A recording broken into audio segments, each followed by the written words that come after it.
Yeah, it sure as heck is. That's James Ham. I'm Kyle Madsen. Joe Brazil is riding with us, and we're hanging out with you until noon on this Wednesday, March 19th. We are sponsored by Jiffy Lube. Everybody on the radio, hello and good morning. Appreciate you. If you're listening on the radio, you got to get out of the car. Good news. You can listen on the free Odyssey app where we are streaming live all over the world. You can listen. So there's no excuse to miss a second of the show. And if maybe you can't listen live, download the James Ham and Kyle Madsen show. Subscribe to that wherever you get your podcast. It's a podcast version of this show. And of course, everybody watching on YouTube and Twitch and in the chatty house at youtube.com/ESPN1320, twitch.tv/ESPN1320. Last night, perfectly, it was the first night technically of March Madness, right? You had to play in games. I refuse to, I hate that those get called tournament games, the play-in ones. Okay. It doesn't, it's not the first round to me. It doesn't count. You're playing to get into the tournament. They call it the first four. Like, no. You're playing to get it. You're in a play-in situation. It's like if you make the play-in tournament in the NBA, you didn't make the playoffs. You made the play-in. Okay, so with the NCAA, because of the way that you have to get in, where like mid-majors or, like small schools have to go through this process to get into the tournament, it doesn't matter how good your record is. It doesn't, you can be 25-3 or whatever, but they kind of hold it against you because you haven't played anybody big. I kind of feel like it's a little different. I agree with you. It is still like a play-in type scenario. Yeah, and that you can be in the play-in. You just didn't make the tournament, and that's okay. Yeah. But anyways, I digress.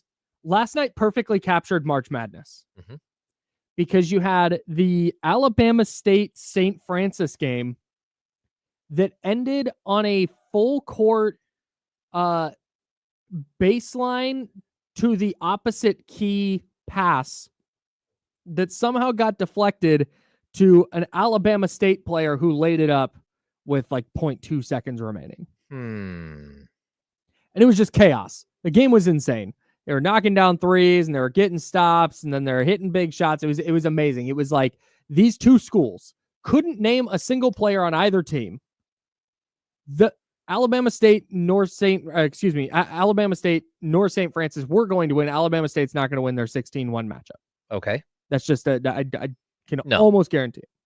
But it's like, man, that was a really fun basketball game. Now for the big one, UNC San Diego State. Can't wait for these two teams to match up. That game was over in 4 minutes. Oh, just immediately UNC up 20. That's crazy because and they go on to win 95-60. San Diego State's had a good run last couple of years. Yeah, they went to a national title game a couple of years ago. Yeah, and they just got boat raced. And this is why it's really hard for me to and I'm filling out brackets. I'm doing the whole thing. We were talking about our guy Joe filled out his first bracket ever. Did you finish today? I'm still working on it. And okay. Let's just move on. But yeah, let's move on. I'm still working. I'm halfway done with it. Okay. So I was working on it and I'm like, okay, cool.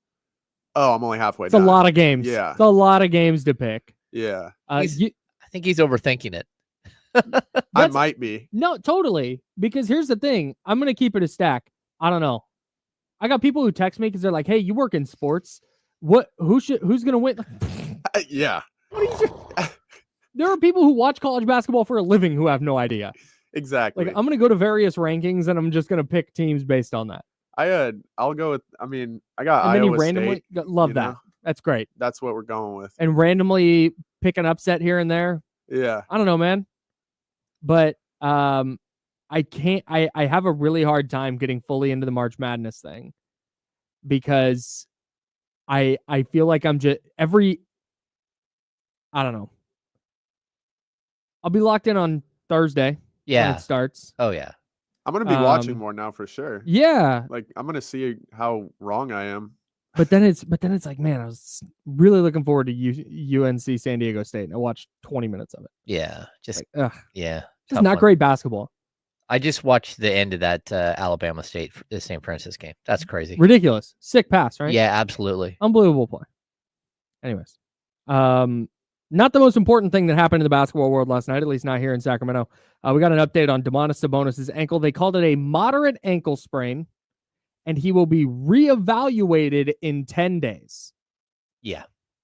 So that means they're going to not do anything. I mean, he'll go through treatment and stuff, but they're not going to see where he's at in terms of his return to play timeline until 10 days from now. Well, and at that point, they'll take a look and figure out where he's at. So moderate, I'm going to guess, as opposed to using the scale, the grade 1, grade 2, grade 3. Sure. I'm just going to guess that a mild is a grade 1, a moderate is a grade 2, and a severe would be a grade 3. That makes sense. So this can be anywhere from a week to 2 weeks. Mm-hmm. They're saying 10 days. 10 days is a bad thing because that puts you at the end of your homestand. Mm-hmm. And it also puts Domas in a really, really awkward situation when it comes to whether he makes the All-NBA team or not. And, you know, he still has to make the team one way or another, but he is very, very close. He's right up against it. He is right up against it. So we did the sort of the calculations here. He's at 58 games, right? Yeah, but go ahead. But 2 of them don't count.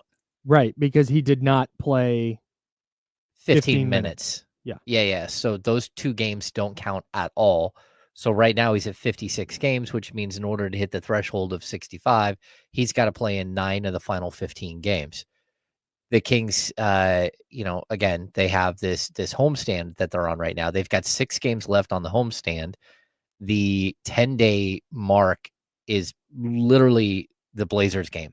The Thursday of the end of the homestand. Yeah. So if he could play in that game, that would give him an opportunity to potentially play 66 games plus the 2 that he didn't qualify for. But as far as, qualifying for 66 games. I got to tell you, when it comes to that, it's like, it's a pat on the back and sorry, pal. Like, you're not making it this year. Yeah. I'm not rushing him back to play the Blazers when he might, because we all know we've seen players with ankle problems where you try and rush back and, hey, that one wrong step that was innocuous 2 weeks ago is now all of a sudden an injury that's going to sideline him for 2 or 3 more weeks. Oh, yeah. I mean, we saw De'Aaron Fox a couple of years ago. He had a grade 3. Mm-hmm. He rushed back, and I think he missed 20 games. Mm-hmm. But it was like the fastest recovery ever from a grade 3. I think it was 7 weeks. He wasn't right for almost 2 years because of that. Yeah. I mean, he could not get the swelling out of his ankle. He had all kinds of issues, like he developed plantar fasciitis for a couple of days, started having foot issues, like rushing back from a major ankle sprain. Now, a grade 2 isn't nearly as bad as a grade 3. A grade 3 is basically the ligament snaps, right? And it has to reattach itself, which Sorry it does for on its everybody own. with weak stomachs. Yeah, a grade 2 is basically it's you've stretched the ligament to the point where you might have some fraying, but it's still like it's not a complete like you didn't demolish it. Yeah. Not great. So hopefully, so I mean, I'm punting on the All NBA stuff if I'm the Kings, because any kind of run you're going to make is going to involve Domantas Sabonis probably pretty heavily. Mm-hmm. And so if he's not back by the Trailblazers game, okay, yeah, let's throw him in there. Let's make sure he plays. Nah, I'm out. I'd rather him come back against, I don't know, Washington on April 2nd. So he misses the rest of March. And he's good to go. He's got his conditioning down. Ankle feels good. He's ready to return to play. Here we go. No, and that way you have him for this home stretch where you get Washington, Charlotte, Cleveland, Detroit, Denver, and then potentially huge games against the Clippers and the Suns to close the year at Golden One Center. That matters so much more to me than the 65 game threshold. No, I agree with you, but I also, at the end of the day, he also has a bonus attached to that, I believe, at $1.3 million. Mm-hmm. I know it's $1.3 million when you're making 40, but still, you're an NBA player. You're not gonna, give up $800,000 or $900,000 after taxes just because. Sure. Or maybe 700 or 800. But it's not just because. If you're reevaluating the guy in 10 days, that typically means, okay, going to take a look in 10 days, and then we'll try, and if the swelling's down, if the pain is down, whatever it is, then we'll set a return to play that involves, getting back into practice, getting a little contact in. Okay, now he's ready to go. I'm not sitting there going, oh man, his bonus, we have to get it. I'm sorry. Like, you missed it this year. You got hurt a couple times. That's what happens. No, I agree. It just the team does have to come over. It has to be more of an importance than an individual award or an individual bonus when you're making a ton of money already. Yeah, man. It's I don't envision a version of this season for the Kings that ends in a playoff berth where Domas is dealing with this finicky ankle. It's just not even a question for me. Yeah, I think it's interesting. We're gonna have to see what it looks like if he actually, attempts to come back or not quicker, But he's a player that hates to miss games, and he played an entire season with a broken bone and like an avulsion fracture in his thumb. Like, so if he can get out there and play, I expect him to at least try to get out there and play. And look, the way that he's a ground-based player, the way that he plays, the physicality and stuff, I think it's okay for him to be on a bit of a bum wheel as opposed to like De'Aaron Fox being on a bad ankle because then he can't push off the right way and it's going to hamper speed and quickness. Yeah. We'll see though. I don't know. Overall, I think good news for the most part. Like, he's missing a couple weeks, which is suboptimal, but that's so much better than we'll see if he can return for the play-in. That would have been devastating. Yeah. So, anyways. You brought something up that I would like to bring to the air, if that's okay. Because I've seen it. Well, we've seen it a couple of times in the chatty house. And then you just kind of see it, scrolling the internet during games. You get a really interesting perspective on what people think about the Kings. And we've seen it in the chatty house. Why doesn't Jay Crowder play? I was talking to our guy, Kevin John, from ABC 10. And he's like, man, Markelle Fultz is the missing piece. You've got to get Markelle Fultz out there. Yeah. No, they don't. Jay Crowder does not need to play. Markelle Fultz does not need to play. This is not what's going to fix the Kings, everyone. Well, this isn't Little League where everybody gets to play 3 innings. Right. Like, first of all, this is the deepest roster the Kings have had in years when it comes to like NBA talent. There's usually hiding on the back end of the Kings roster a whole bunch of guys who cannot help you at all. Where this season, like when you're looking at your 10, 11, 12 guys, when you have Doug McDermott hiding there, when you've got Jay Crowder, you've got, again, Markelle Fultz, like you have actual NBA talent hiding there, which is new, like really. And so for me, when I look at what's happening here, like Markelle Fultz flat out he lost his minutes to Devin Carter. Yes. Like, Devin Carter has outplayed Markelle Fultz. But like by a lot. Yeah. Like we talk about Markelle Fultz being a good defender and this long wingspan and stuff. And then you watch Devin Carter go out and pick up 4 steals in a game and was just tenacious, right? We've seen some bad shots from both of those players, but one of them is a veteran and one of them isn't. And you expect bad shots from a rookie who's trying to figure out who he is in the league. Right, one of them was your top 10 pick. The other one isn't. Well, yeah, and it doesn't matter that he's a number 1 overall pick, but a former number 1 overall pick in Markelle Fultz. It doesn't matter anymore. That's not who he is anymore. We just watched a game where the Memphis Grizzlies rolled into Sacramento. Marvin Bagley, the number 2 overall pick in the 2018 NBA draft, is, I believe, the only player on their roster who did not play. It doesn't matter who you were coming into the league, like 6-7 years in. You got to figure out who you are now and make your way. The Jay Crowder thing is interesting. He's had back problems for most of the season. And, he's almost 35 years old. Like, he'll be 35 in July. He's kind of playing out the string here, but I believe the Kings like him as a locker room influence. Yeah, like player coach. Yeah, and you can see him. He's one of the first guys off the bench. He's giving everybody advice and constantly talking to him. Yeah, and, for me, Doug Christie, he really spent, when he went to the Knicks as a player, he got Herb Williams took him under his wing and sat there on the bench and coached him during games. Like, are you seeing what what I'm seeing here? Doug wasn't getting to play at all, but Yeah. he was being coached on the bench by a veteran. And I think that's why you have guys like Jay Crowder. So he Yeah. can sit there and get in Isaac Jones' ear. We also heard that like when he got cut when he didn't make the team, he didn't get an invite to training Mhm. camp. He had been around the team for a week or two, and him and Isaac Jones had exchanged numbers, and they were in communication the whole first half of the season while Jay wasn't on the team. Yeah. And that's who he is. He's being a good veteran leader, and the fact that he's not playing, it's not that big of a deal. You Yeah. got Jake LaRavia, you've It's got not. Keegan Murray. Yeah. They're not a Jay Crowder away. They're not even a Markelle Fultz away. We know what Markelle Fultz is in the NBA. I would honestly rather see Devin Carter get those minutes. At this point, yes. Like Devin Carter is a player who might play for you next year. Markelle Fultz, very likely not. So, anyways, I just wanted to address that because I feel like it's come up a couple of times and Yeah. wanted to touch on it. All right. Some wild NBA stuff from last night. We've got, did you know the Major League Baseball regular season started? Yeah, I wouldn't blame you if you didn't. Another screw up from MLB. We'll talk about that. And the Kings, of course, have a big game tonight against the Cleveland Cavaliers, who lost last night. And we'll talk about that next. He's James Ham. I'm Kyle Madsen. Joe Brazil on the ones and twos. We're the Insider, sponsored by Jiffy Lube. It's ESPN 1320, Sacramento Sports Center.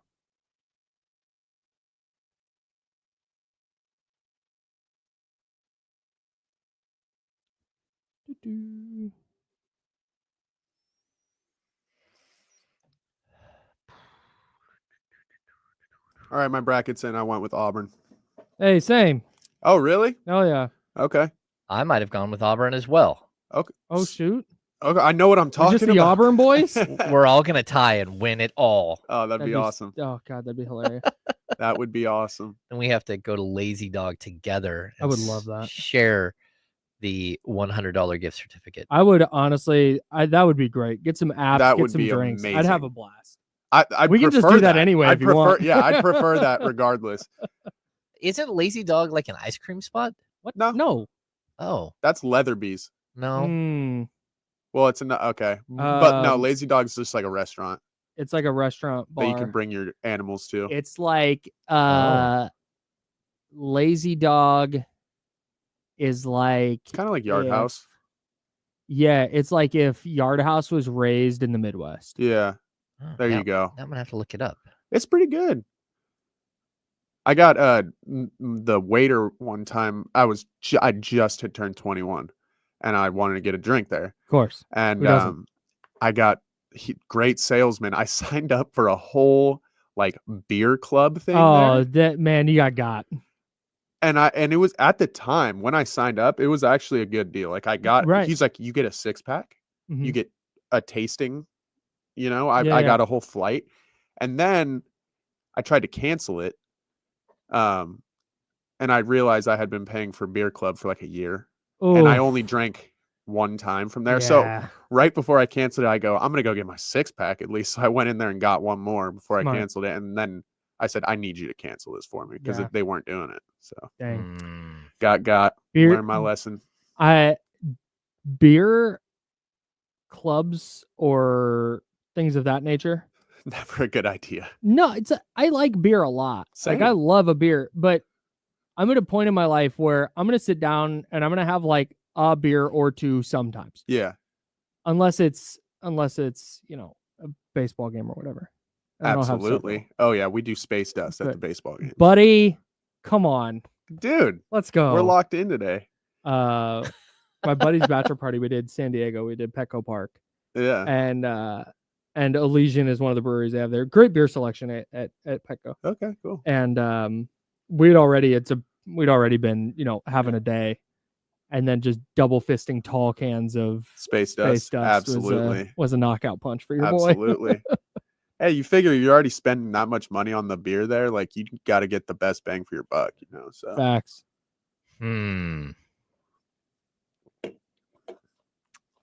I do remember there's at least one winery, and it just keeps going up in price. Like during the pandemic, we didn't ever go to the winery, so we show up afterwards and had 5 cases of wine like waiting for us. It had been so long. Right. They needed a hand truck to wheel out. Like they're like, oh, it's the It's hams. you. It's you. You're the one we've been storing all this wine for. Clear out the office that's been taken up by your wife. Absolutely crazy. Fill up a whole trunk. Like, what? We did Herringer, which is out in Clarksburg. Great spot. Salute to Herringer. Have a great time out there always. Wine's pretty good as well. And so we signed up for that and wound up. It sounds like a good idea when you're out drinking with your friends because you're like, I'm going to drink so much wine. And then you wind up with 6 bottles of wine and my wife doesn't also drink wine. So it's just me.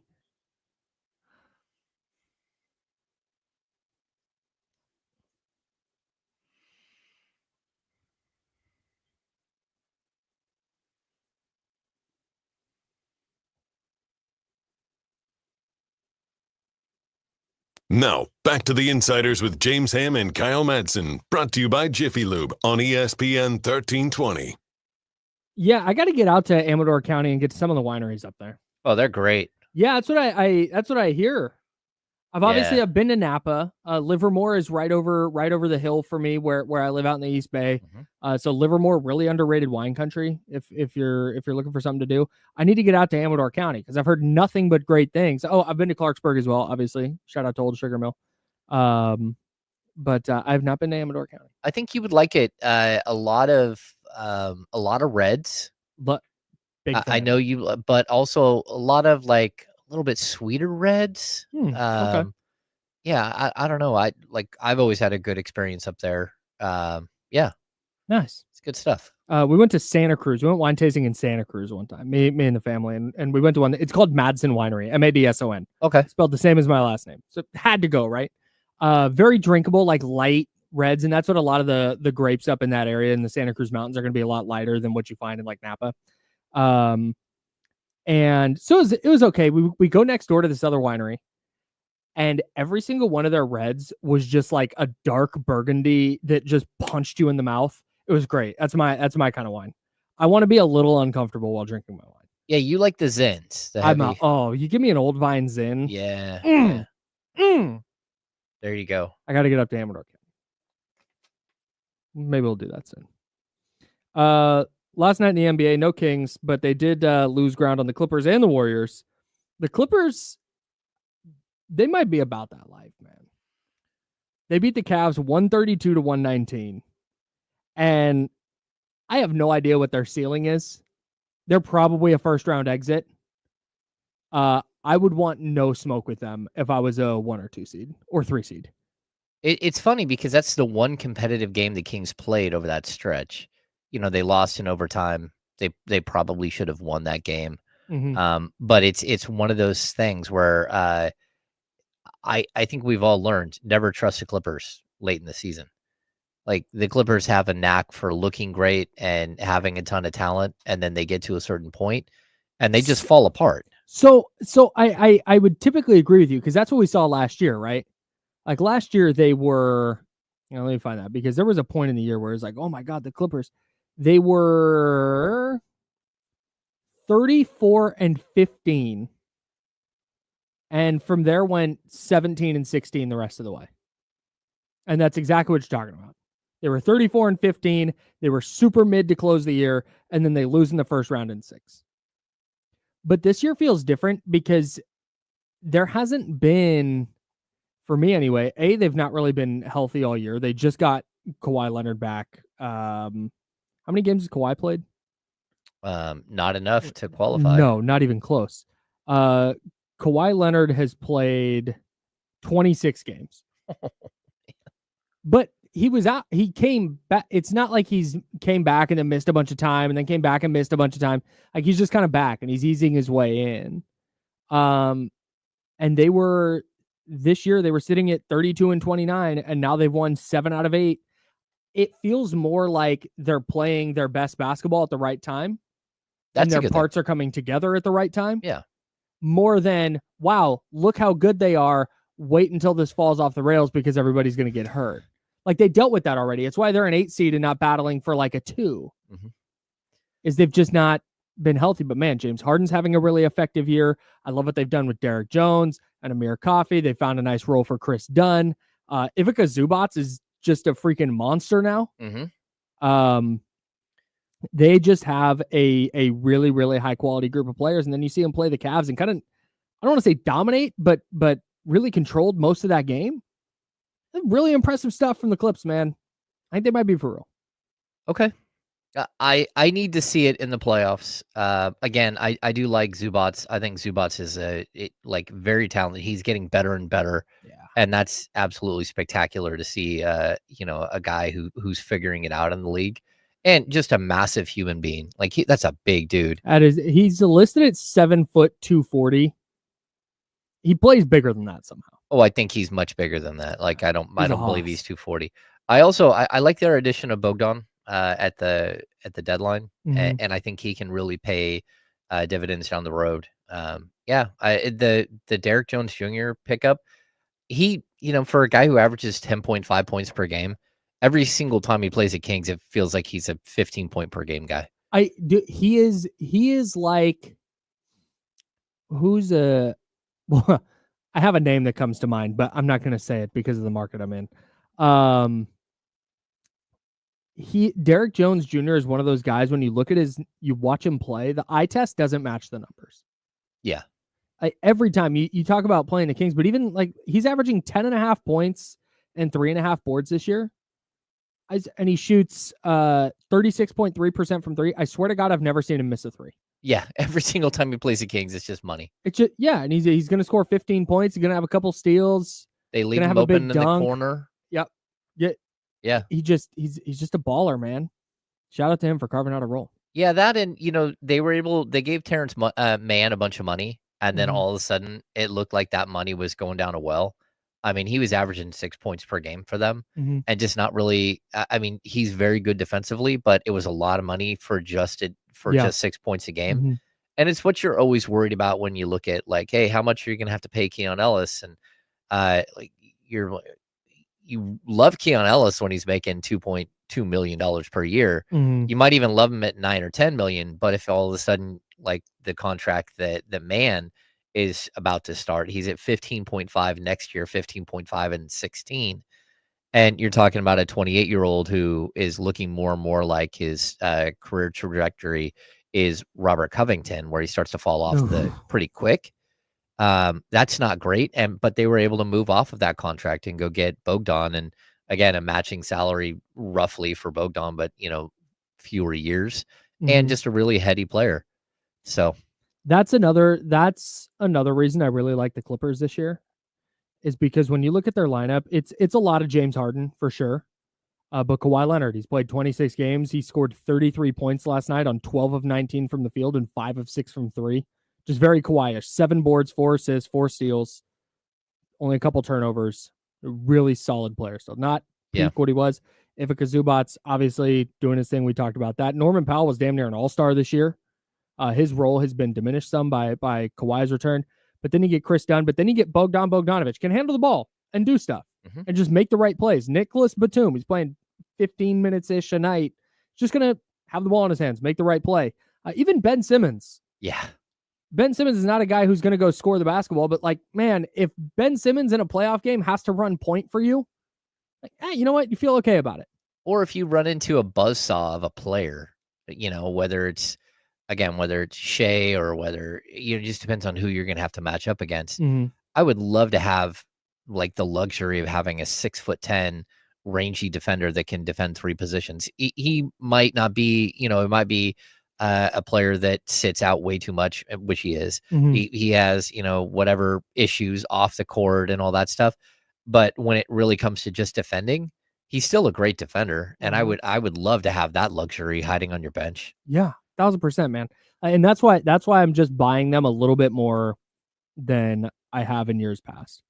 Because like if Bogdan all of a sudden has to start a game for you in the playoffs, or James Harden's really struggling and Kawhi Leonard's got a knee thing, it's like, hey, you have to turn over the keys to Bogey for 10 minutes. All right. Like, that's fine. And they have a lot of guys who I really trust in a playoff series. Yeah, I totally. And the thing is that when you look at Harden, right, when Harden steps off the court, you need a player that isn't James Harden, but plays like Harden. And that's Bogdanovic. Like he can manage a lot of things, but he just play style wise, he doesn't mind being like a heavy-handed dribbler who, facilitates and does all that stuff. So, yeah, it's a good match. Yeah, for sure. The Kings also lost ground on the 6th seed last night. Are we just writing the 6th seed off? Yeah, 6 seeds over. Okay, 6 seed's over. But Golden State 2 nights ago lost to / kind of got smoked by the Denver Nuggets with no Nikola Jokic, no Jamal Murray, and no Christian Brown. Mm-hmm. All the Warriors played, except for Brandon Podziemski. Then they turn around last night on the second night of a back-to-back, no Steph Curry, and they beat the mostly full-strength Bucks. Still no Bobby Portis. That's weird. I have no idea. It doesn't make any sense. Man, I forgot Bobby Portis is out. Yeah, just out. 25-game suspension, right? The Bucks, yeah. Oof. So, the Bucks are just kind of the Bucks. Like, it's Giannis and Dame, and maybe you get some guys hitting threes. Maybe Taurean Prince has a big game or something, but they're going to go as far as Giannis and Dame take them. Yeah, that's pretty much it, right? I don't know how far that is. But I was watching the Warriors last night, and it was a really good example of what you and I talk about a lot with where the Kings' shortcomings are as a roster. Because the Kings right now have one pitch. And it is, hey, you're looking for Zach LaVine or Malik Monk or DeMar DeRozan or some combination of those three to get hot. And then every once in a while, somebody off the bench will knock down some shots, and you're hoping that it's enough to outscore the opponent. The Warriors last night just kind of turned that game into a rock fight because they didn't have Steph. Mm-hmm. And they don't, like, with no Steph on the court, like, they don't, like, it's why the Kings' game plan is to get the ball out of his hands. And there was a stretch in the fourth quarter that just was really, really glaring to me. They went 3.5 minutes, Golden State did, without scoring in what was like a 5-point game. They go 3.5 minutes without scoring. They held the Bucks to 5 points in that 3.5 minutes. Well, that's like good. That ability to just go, hey, we don't have enough offense right now. We don't have enough floor spacers. Buddy Hield is in the closing lineup. Buddy Hield, GP2, Jimmy Butler, Draymond Green, and Moses Moody, I believe, was their closing 5 last night. Wow. But they did that because they just go, hey, all right, hey, we can't score super effectively tonight, so we're just going to make sure that you don't score. And they did that with just a combination of role players, just throwing guys out there. You get a couple of savvy veterans. Draymond Green was awesome defensively on Giannis individually, but that ability to just go, all right, hey, we can't score tonight. We're making it this style of game then. I don't feel like the Kings can do that right now with their current roster makeup. And that's kind of, and again, we talk about this a lot, but it was just a on-court example of like, oh, this is where I feel this is the next step for Sacramento, is finding different ways to win games that go beyond hope one of these guys gets hot for a stretch. Yeah, the Kings are almost entirely based off of what they can do offensively. That's it. Like if they're not good offensively, they don't have a shot at all. Mm-hmm. And like we've seen it like play out again and again and again all the throughout the season. I mean, for a long time, it's like, hey, they're just getting outscored at the 3-point line by a ton. Yeah. They closed the gap on that for a long period.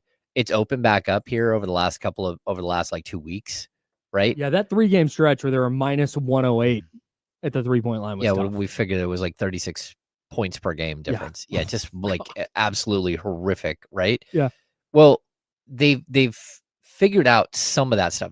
Do they still give up too many threes? Of course, they still give up too many threes. But that's kind of modern NBA basketball anyways. Mm-hmm.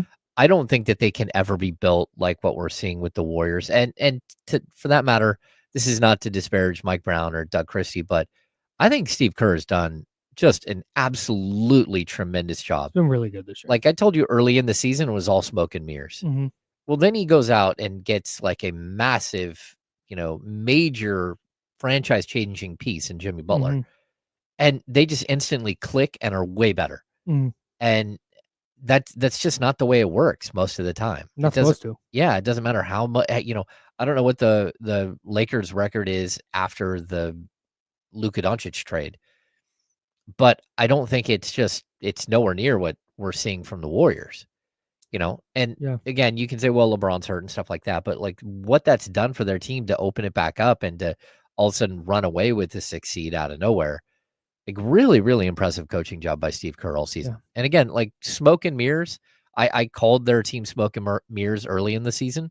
That just means you're doing a hell of a coaching job, though. Yeah, if you're an NBA coach on a regular basis, rolling out a 12-man lineup and being able to manage that. Yeah, 12-man rotation, just boom, boom, boom, boom, boom. Like, Yep. Yeah, that's really, really crazy. And what he did is he bought them wins early in the season. Yep. Sort of like waited until they had an opportunity to make a big move. When they made the big move, now they're not so far in the hole that they can't climb out. Yeah. They're right around 500 when they made the move, and now they're well over 500, and they're just kind of cruising. Well, it's the opposite. It's the opposite of what the Kings ran into. Yeah. Where you drop some games early in the year where it's like, you kind of needed to get that one. Yeah. Whereas Golden State stole some wins early in the year, so they started 12-3, and when they finished, let's see, before the break, they'd gone 12-3, and then they went 13-22. Yeah, not great. But again, they had that buffer. That got them to 500. Like literally right at 500 at 25-25. So when they went on a roll, like, oh, hey, look, now they're climbing the standings. Now they're in the 60. Instead of, oh, shoot, we're 3 games below 500, 4 games below 500. But to just fight and scrap and claw to get back to that, that's when we harp on losses early in the year. Yeah. This is kind of why. Well, and the Kings started, the 5-game losing streak leading to Mike Brown getting fired, put them 5 games under 500. 5 games, jeez. And then when Doug lost the first game against the Lakers, they were 6 games under 500. They were able to claw all the way back out of that. So the fact that they're still a game over 500, that means that Doug is 5 games over 500 as a head coach. It's pretty impressive. Well, no, 7 games over 500. It's pretty good. This is a larger discussion than we have time for currently. 21-15. I'm just in, bro. I've seen it. I've seen enough. Unless this crashes and burns real bad here, and they have 15 games left. If they go 5-10 over the next 15, and they're 39-43, and it's like, ooh, and they lose in the first play-in game, it's like, ooh, okay, then maybe we can reevaluate. But I don't think that's going to happen because I have enough sample size that I think Doug Christie is probably pretty good at his job. And I think that Doug Christie would probably be better at his job, once he has an entire offseason to get his own coaching staff and to kind of rethink what the Kings are doing offensively and defensively. And 2, if you get a new GM in who can identify some of the real roster weaknesses and address those properly, I think if you dropped Doug Christie onto the Clippers roster today, I don't want to, this is not to disparage Ty Lue. This is a Doug Christie thing, not a Ty Lue thing. I think the Clippers are probably still really freaking good. Oh, I think so too. And look at his bench. Like he's got Jeff Van Gundy on his bench. Yeah. Like that. I mean, that is an NBA coaching staff right there. The Kings are down right now. They're down 3 assistants because Leandro Barbosa has been away from the team for a personal reason. Man, they're down 3 assistant coaches because you got Doug, then Luke Laux left. So when Doug got promoted, they didn't backfill his spot. So, and then Barbosa isn't with the team. Jesus. So you're looking at like, he's way down coaching staff wise. Maybe not what it used to be, like the good old days where it was like Jerry Reynolds and 1 assistant and then a trainer that helped out a little bit, like fetched balls and stuff. Yeah. Wild. Crazy how much it's all changed. I have a Giannis question for you when we come back. And of course, we have to look ahead to the Kings game tonight against the Cavs. Big game tonight for the Kings. But Damian said something yesterday, too, that I thought was really interesting during the handoff. And I want to dive into that when we look ahead to Kings Cavs tonight at Golden One Center. He's James Ham. I'm Kyle Madsen. Joe Brazil is behind the glass. We're back in a second here on ESPN 1320, Sacramento Sports. Podziemski did play yesterday. He did yesterday. Yeah. And a couple of big threes late. Yeah, 17 points, 7 rebounds.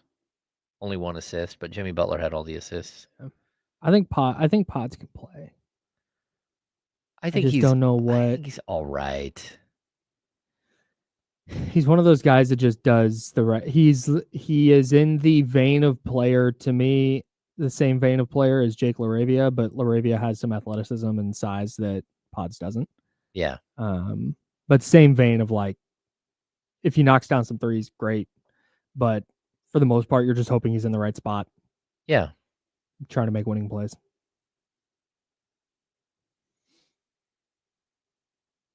Yeah, Kuminga was so bad last night. I did not realize that Pat Spencer, I saw your tweet last night, that could Pat Spencer look any more like... Pat Spencer could do zero things to look more like a guy named Pat Spencer. Did you know his brother is Cam Spencer, who plays in Memphis? Yeah, I did not know that. Yeah, UConn legend. When you do you know who's a big Cam Spencer guy? Oh. Jake Gaden. Loves him some Cam Spencer. Well, because he's a UConn guy. Hey, you know what? Hey, Jake, if you're listening or watching, text me, because I'm gonna text me or email so I can get you on this stream so we can talk about his whole UConn thing. Okay. I got not beef with Jake about this. I've got some questions. It's a good question by Mrs. Mac. Not on the fly. Like this summer, like again, if Doug gets the head coaching job, Doug will be able to fill out his coaching staff from top to bottom. And I don't know who will be back, who won't. Like again, I really like most of their coaches right now. They have some really, really good dudes. That I just think, like not all of them will stay, because a lot of them are like they have ties to Mike Brown and not to Doug. But like Ricardo Foyce is hilarious. Like he is super fun to talk to. Jim Moran is absolutely spectacular. He comes in the locker room every day and like, where are our players? Why are they not in here talking to you guys? This is trash. We need to get these guys in the locker room. And so I totally dig him. Leandro Barbosa has always been a good dude. Jay Triano is super fun. Jimmy Alapeg is awesome. And he has two little boys that come out and shoot. One of them is probably like 6 or 7 and hits one shot after another from all over the court. Oh, sick. Yeah, like little tiny dude. Oh, yeah. That's so dope. Barbosa is close with Doug, Secure and Bagley. They traveled a lot with Domas together. So that's got to be so fun. Barbosa's also, he was a Mike Brown guy. They worked together with the Warriors and he came over. But that doesn't mean he won't be back. Like when he returns to the team, the idea is for him to take on a front of the bench coaching job. When that happens, but sick. We'll see. I'm joking, but I have some devastating news. Oh. The Astros' new uniforms are sick. Oh. These are dope. Oh, yeah, look at that. Those are really cool. Stros. I like that it's a mix of like kind of the 90s era Astros uniform with the 70s. Yeah. Like J.R. Richard era uniform. Okay. That's tight. That's really cool. Salute to the Astros. That's, you know what? Oh, mute the mic for a sec.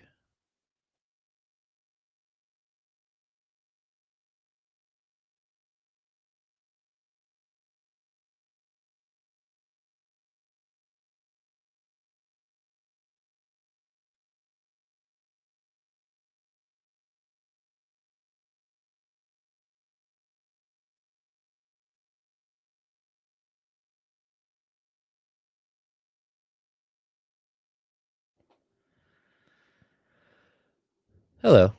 Sorry.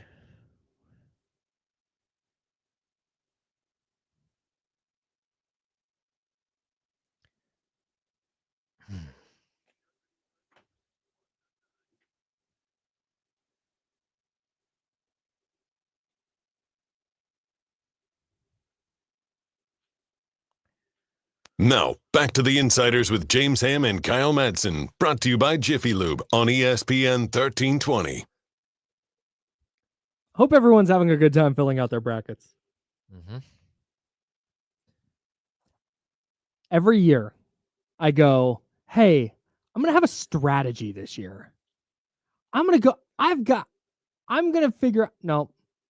Sometimes I go, hey, just whatever team's better at shooting threes, I'm going to pick that team.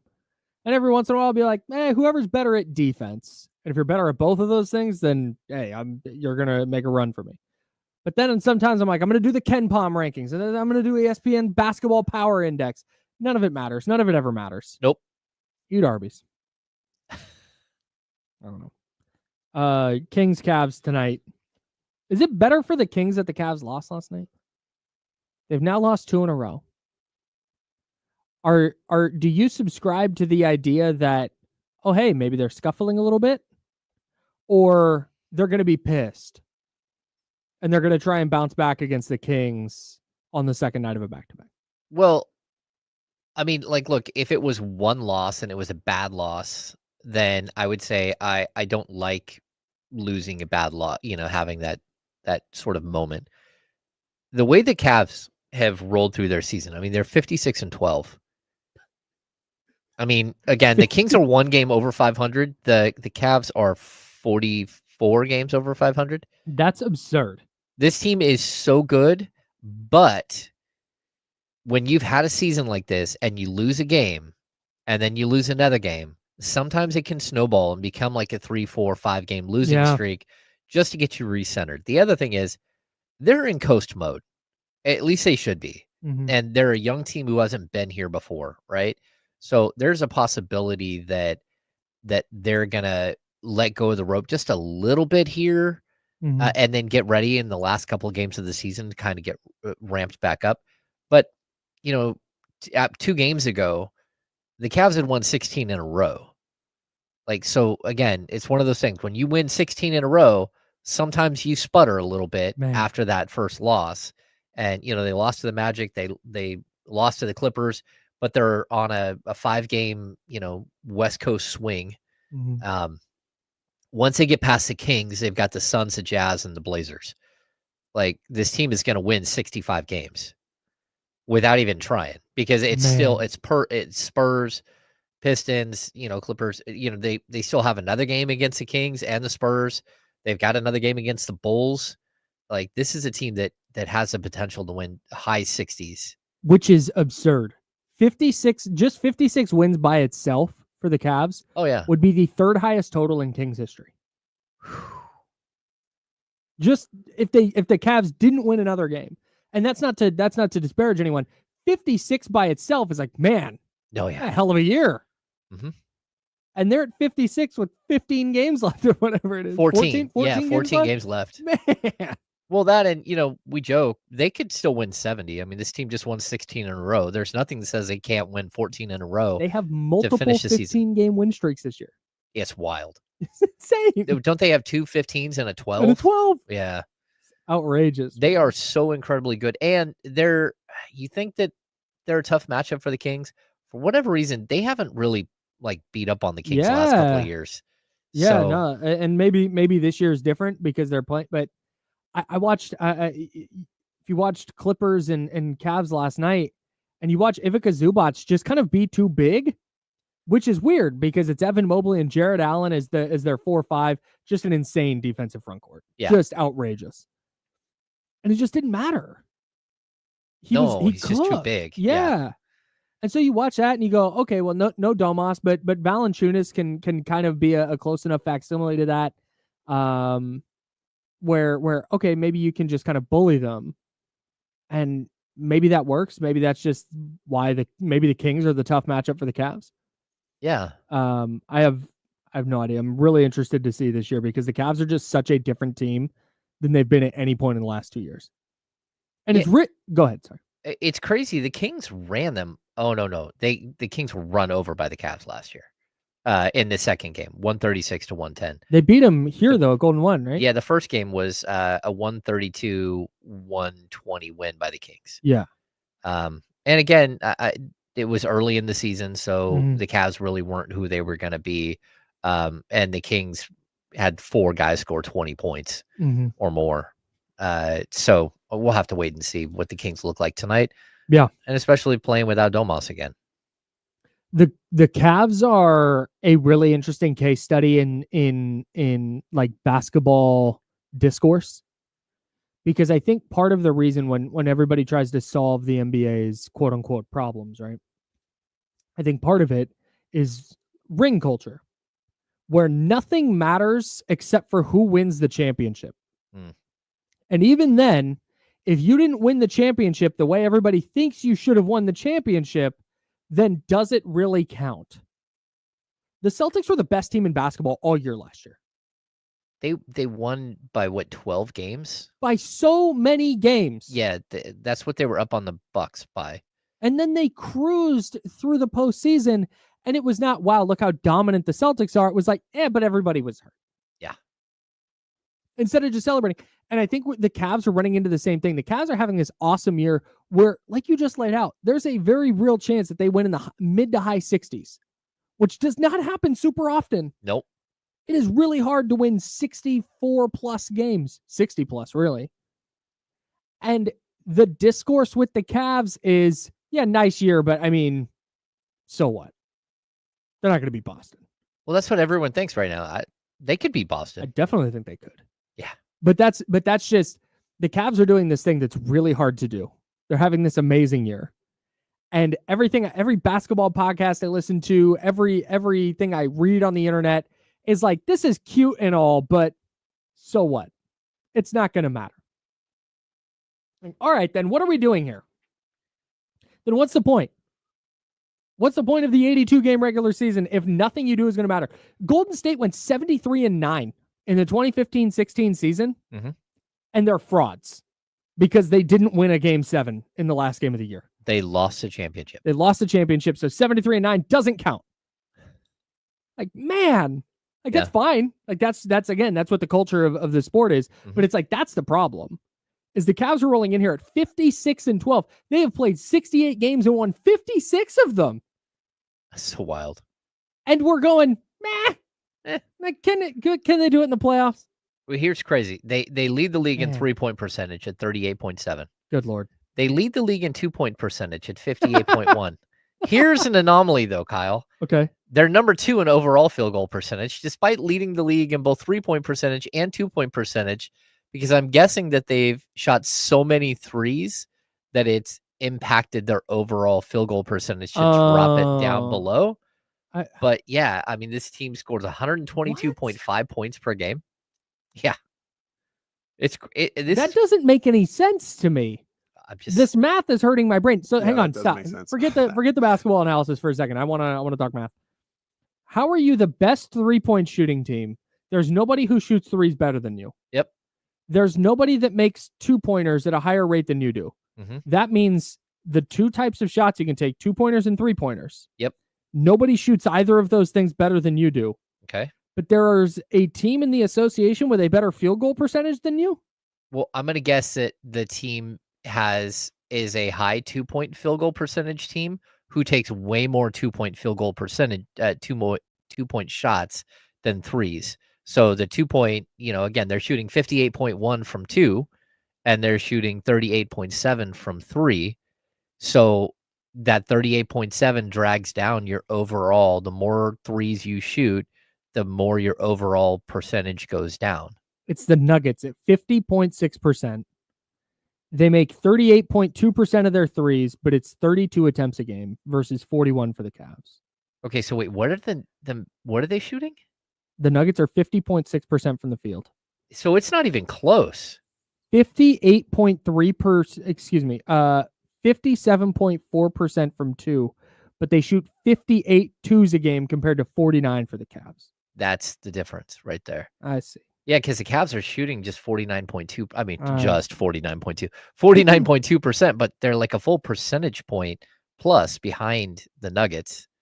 That's wild, an overall field goal percentage. Man. Yeah, this is just a really efficient offense. They're do awesome defensively. Yeah, they're long, they're athletic. They've got wild scoring capabilities at the guard position. They went out and made a really interesting move at the deadline that's paid off big time when they got DeAndre Hunter, who, for whatever DeAndre Hunter is, he hasn't been able to stay healthy throughout his career. But now here he is shooting 48.6% from three for you. He is so good in that role for the Cavs. He's Yeah. averaging 14.3 points per game, which is his lowest total since 21-22. That's what he's averaging with the Cavs. You mentioned the 3-point percentage on 4.8 attempts a game, so decent volume. Mm-hmm. And he has an effective field goal percentage of 62.8. He's just 4 boards and assist. Yeah. Like they dropped this really good player who was probably miscast in Atlanta and went, hey, your numbers are going to go down, but you're going to be a way more effective player in this role for us. Yeah. Oh, yeah. And they got rid of like George Niang to do it. Like that's a heck of a way to upgrade, man. They didn't want to pay, Atlanta didn't want to pay his salary moving forward. Yeah. And the Cavs said, bet. Our bench just got a lot better. I'd go over there and see if they want to get rid of Isaac Okoro. That's where I'm at. Under contract for 11 and 11.8 next 2 years. If they want to, that's dude, and we can talk about that next. He's James. I'm Kyle. Joe Brazil. We have a plan for the Kings this offseason, and we'll continue diving into their matchup with the Cavs tonight. He's James. Did I say everybody's name? All right, Joe, hit the button.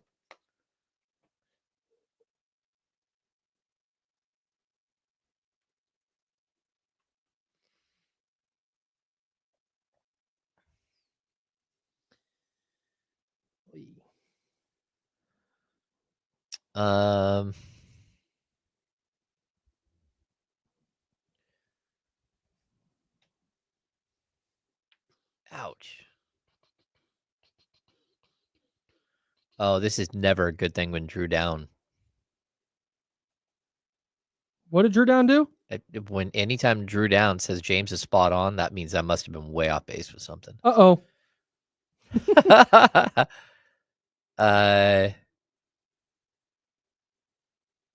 Yeah.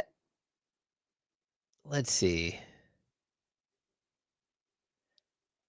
Stars, the stars shine for you here.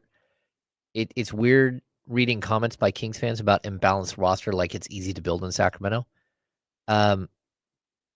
It's not as difficult as they make. Like having a balanced roster isn't as difficult as it is to have a talented roster. Like finding talent to come to Sacramento is not simple, right? But balancing a roster, come on now.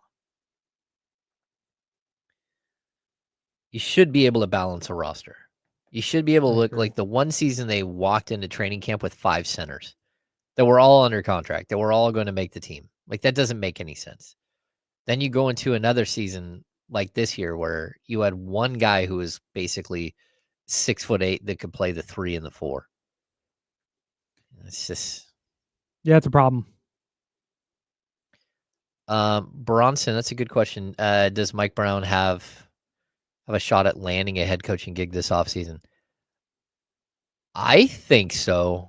Like if JB Bickerstaff can keep getting jobs, Mike Brown can keep getting jobs. Well, that and Mike Brown might just go be an assistant for the next 10 years, 15 years and make $2.5 million, $2 million a year or whatever. Yep. Just be like, oh, I'm good. I mean, he just got paid out. Well, he's going to get paid out like 8.5 next year and 8.5 the year after that. I would also keep an eye out for the San Antonio Spurs. Yeah, big time. Like Mike is a big time pop guy, and they have had some like really, really like close moments together over the last 25, 30 years. Like they are very close. And if Pop is not able to come back and coach, I would not be surprised to see Mike Brown end up there. With De'Aaron Fox, with Harrison Barnes.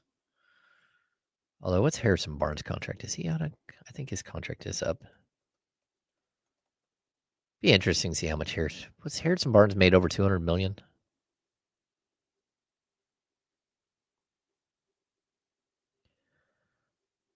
Oh yeah, he has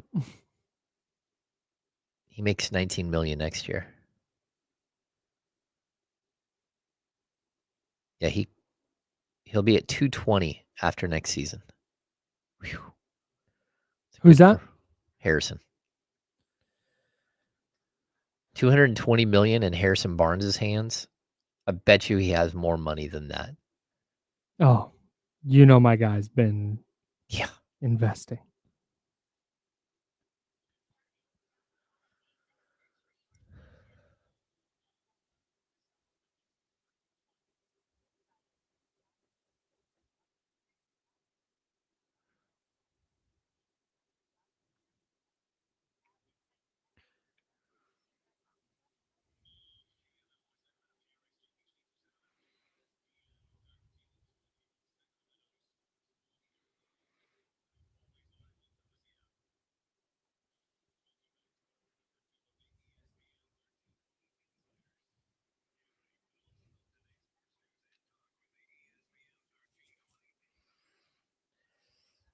Hour number 2, that's James Ham. I'm Kyle Madsen. Joe Brazil behind the glass.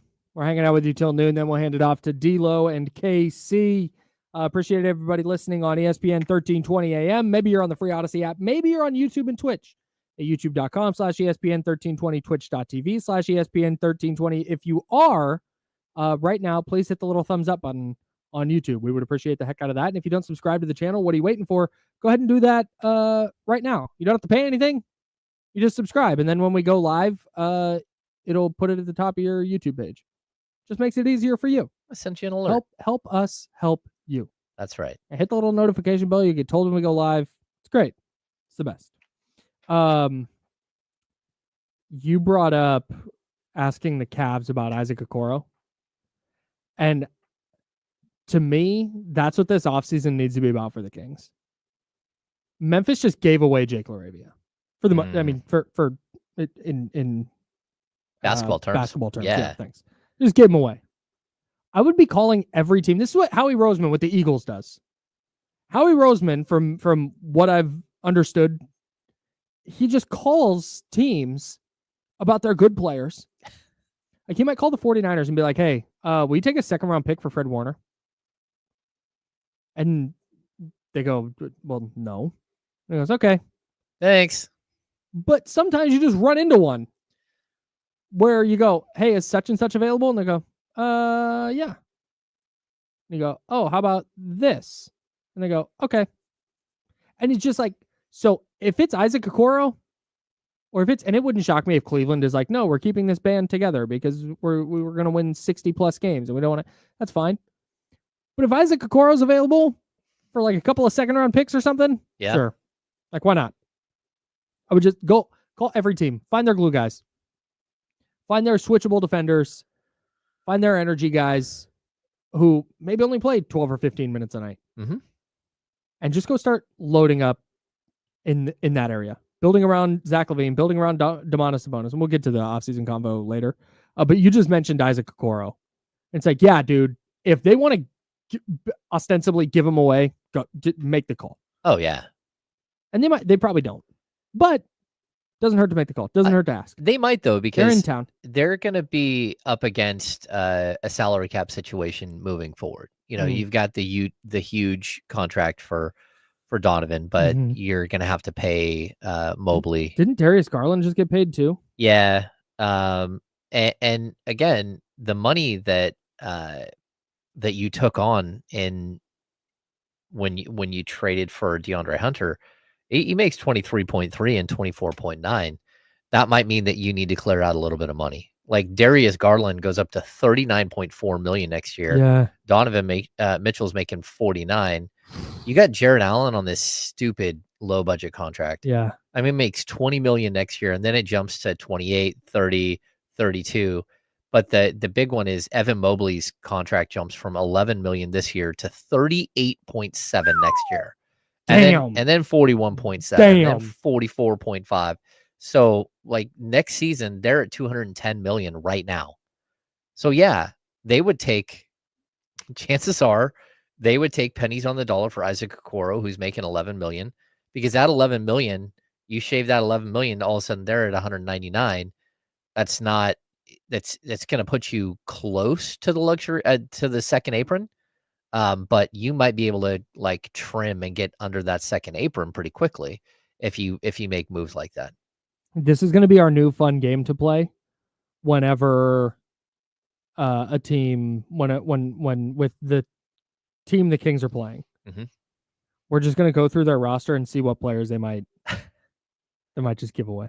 Hey, I would. Oh, they also had to trade Karis LeVert. That's right. Karis LeVert went in the DeAndre Hunter trade too. They would give up Max Strus. Almost like I'm not sure that you want him, but yeah, Max Strus, Isaac Okoro.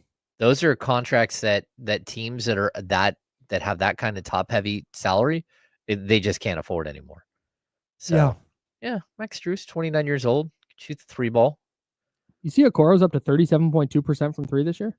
Yeah, for his career, he's like 36.5 or something. Like he's solid, like 3-and-D guy. He still has incredible Good athleticism. athlete, yeah. Yeah. He's 6'5", so he's an undersized small forward, but he's a big. He plays bigger than that. Yeah, he does. Yeah. Oh, Okoro shot 39.1 last year. Holy smoke. Yeah. Which is why they gave him money. Yeah. Because he was a free restricted. agent forever. Yeah. Yeah. So you could acquire him with like a mid-level exception, which is how the Kings got Jonas Valanciunas. Interesting. You also the Kings have a trade exception. They have a $16 million trade exception from the Kevin Huerter trade. You go get a player using that. You're gonna have to be cautious because the Kings are in the same situation everybody else is, where you're above the luxury tax. I mean, you're below the luxury tax, but you're above the salary cap. Mhm. But you can maneuver pretty well. Is this, just while we're on the topic, getting ahead of ourselves, but whatever. Do we think DeMar DeRozan's back with the Kings next year? I'm gonna guess he's not. I'm operating under the assumption he's going to be moved. Yeah, like if I were to, like, it really does depend on who's running the team, right? Yeah, good point. Like, so I do think though, if you're looking at like ultimate team building, you've got to make some difficult decisions here. Sure. And one of them is, can you go out and find a player who's under contract for multiple years that's younger, that's considerably younger, that maybe doesn't fit where he is anymore? Mhm. And can you move DeMar DeRozan? Because DeRozan he's under a contract at like 24.6 for next season, but then he has a team option for the next year at like 25.6, right, with a $10 million buyout. So there will be a team out there that says, yeah, I'll give up a 2-year, $55 million player for a 2-year, what amounts to a $35 million player, and take a step back. I think you can move him. Plus, we talked about this. If the Kings give up their draft pick, which as of today, they would give up their draft pick, it goes to Atlanta, right? It's top 12 protected. But when they give that up and you hit July 1st, the Kings have a 26, 27, 28, 29, 30, 31, 32. So 7 of their own draft picks. One of those is a pick swap in 31. But then you have an additional first-round pick in 2027 and an additional first-round pick in 2031. So the Kings will have 9 first-round picks to play with. And they did restock some of their second-round picks. Plus, when you give up your 2025 first-round pick to Atlanta, that instantly takes the hold off your 26 and 27 second-round picks. Ah, right. Yeah. Because those are the consolation, right? If it doesn't convey this year. If it doesn't convey this year and it doesn't convey next year, it dissolves into 2 second-round picks. If it does convey, all of a sudden you have your 26 and 27 second-round picks. So the Kings would be stocked up there as well. And so financially, the Kings aren't in the best spot ever when you look at all their salary cap and stuff. But they do have a ton of draft capital moving forward. And so, yeah, I don't think this has to be a full teardown and rebuild. I know we've seen that. It's been on a rundown for a couple of days. Like, there are a lot of fans clamoring for just a complete teardown. There's a way to do this without doing that, without just blowing the whole thing up. Yeah. Yeah. And it feels very 49ers-ish, right? The 49ers are doing a little bit what we're talking about the Kings doing. A little bit different because the sports just work differently. But San Francisco right now is trimming some of the fat off their roster, just some of the financial fat off their roster, and keeping their core pieces together and they're trying to figure out what their next core is going to be as they move forward and stay competitive through that process. That's what we're talking about the Kings doing. Yeah. Because what's their core right now? If you had to say, hey, what's their core for the next 5 years? Well, you would hope that it's Domas, Okay. hoping that he doesn't no, that's say, a good one. "Get me out of here." No, that's right. As of today, Yeah, it's Domas. You're hoping that that Keegan Murray signs an extension this summer. Sure. After that, I don't know. Malik? Maybe. Part I of your mean, you core have moving Malik under contract for another 2 years plus a player option for the third Mhm. year. I think he'll be here all 3 of those years, to be honest Mhm. with you, unless they trade him. Sure. But like on paper, I think he's still part of the core. And then you have to figure out Zach LaVine. Like there's a way to work with. There might be a way to work with Zach LaVine. Like Zach LaVine he just turned 30, Yeah. right? Yep. He's under contract next year at $46 million, and then the following year he's under contract at $49 million, but it's a player option. There's a possibility that you could say, hey, how about we do something like tear up your $49 million and we do like a 3-year 120. Yeah, it's cheaper but more security. Yeah, so we'll give you $40 million when you're 32, 33, 34. Maybe that's a bad idea. But are we counting Zach LaVine then as part of the core? I think you have to because of the way they looked at him when they traded for him. Right. So okay, I would agree with you. That's not good enough. That's what I don't think the fact that I'm sorry, let me rephrase that. The fact that we don't know for sure, like, okay, this is the core they're building around. That's an issue. So that's what you have to figure out over this next offseason. Or really over the next kind of, I guess, 15 games, you have to figure it out. But then in the offseason, who are you moving forward with? Who are you building around? What are you building around? If you have no plan to build around Domantas Sabonis, then like, all right, maybe you got to move him. If that's not in your long-term plan, like, all right, it sucks. It's going to be really hard to build to stay competitive while trading a player of that caliber, but might be what you have to do. Yeah, I would agree. I mean, you're at a very, very weird spot when it comes to extremely weird. Yeah, a very strange spot when it comes to like what your overall build is going to be. And that's where, again, if you can go out, you have to make the first decision that has to be made is, are Monty and Wes moving forward with the team? Yes. That's the biggest thing, because if Monty and Wes are moving forward, then it's clear, that Doug Christie will likely get an extension and all that stuff, right? And then we're going to have a build from where they are today. If you replace Monty and Wes with whoever, they're going to want a major say in how they would reinvent this team. And so it just really becomes like, are you going to bring someone who loves to build through the draft? Are you going to bring in someone who has ties all over the league and maybe can get some of these deals done that you haven't been able to get done? Maybe they even can do it without putting every single one of your players on the trade block for all the whole season. Yeah. So there are different ways in which this thing could be built, but that's the first decision. It's like, who's going to build this thing? And until you know that, it's really difficult to see like the path forward. Again, 9 first-round picks and a bunch of second-round picks over the next 7 seasons. That's a lot of draft capital. Yep. If you just say, hey, we're just going to build this thing, we're going to plug some holes and we're going to keep moving along, but we're going to keep most of our draft capital intact. And then in 2027, have 2 first-round picks and just keep building that way. That's a distinct possibility as well. I think the one draft where Vlade had 3 first-round picks. They ended up having 3 first-round picks, and then in addition, they had like the second pick in the second round. So the 2017 draft, they were able to completely bring in all of these prospects in 1 year. But again, it wasn't even Vlade. That was Scott Perry. Scott Perry ran the draft that year for the Kings. He was there for like 3 months, but he ran that whole draft process.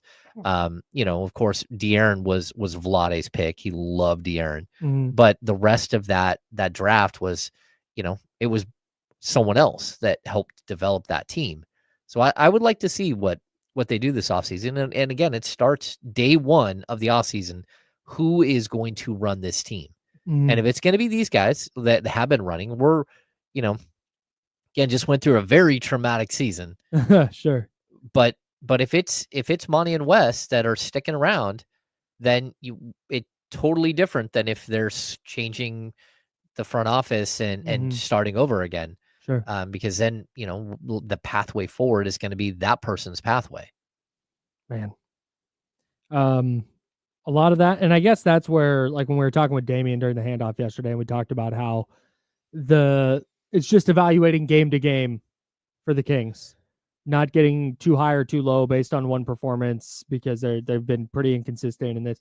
Like, I totally agree with that when it comes to this season in a vacuum, but when it comes to next season and what this all looks like moving forward, like that inconsistency is a problem. And I think trying to find, like, when you just kind of zoom out and look big picture with this, again, we'll evaluate game to game, but when you kind of zoom out and look big picture with this, so much of the rest of the season is, okay, is this guy part of this moving forward? Is this guy a valuable asset moving forward? And it's weird because it's every single person. Is it a player? Is it a coach? Is it a front office? Who is it? You're reevaluating everything, and we don't even know who's evaluating that. Yeah. That's the problem. Yeah. Man. Interesting stuff. Going to be fascinating. We'll, of course, have it covered here for you on ESPN 1320. How do the Kings get a win tonight? MLB does more dumb stuff, and this Giannis question I was thinking about last night. We'll get to all that here in the final half hour. That's James Ham. I'm Kyle Madsen. Joe Brazil's riding with us. We're the Insider, sponsored by Jiffy Lube on ESPN 1320, Sacramento Sports Center.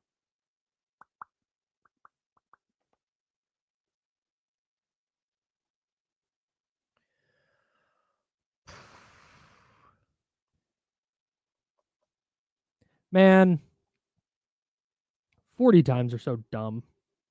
40 times? Yeah. What was your best 40 time? Bad. I don't know. I was very slow. I think we had this question before. You were a catcher. It's expected. Yeah. Can we we not please, a fast guy? Can I do a 40 in the parking lot soon? I would love to time that. Yeah, man. We could do. We Joe might can be able run to a do 40 a and I'll 40. drink a 40. We might be able to do a 40 for 40 inside. You think? That would be hilarious. Yeah, I think Kevin so. does it every day. That's a great point. So- Kevin does do a 40. Can you beat Kevin? Hang on, I'm gonna go check. I think you can get 40 yards. I feel like there's a wall in there somewhere. No, you might have to make a little bit of a I twist. might have to run a little diagonally. I think I would tear something if I tried to do a 40 right. I honestly think if I ran a 40 up and down in this office, nobody would even blink an eye. I really don't think people would even care. We would just tell everybody because that's a weird thing.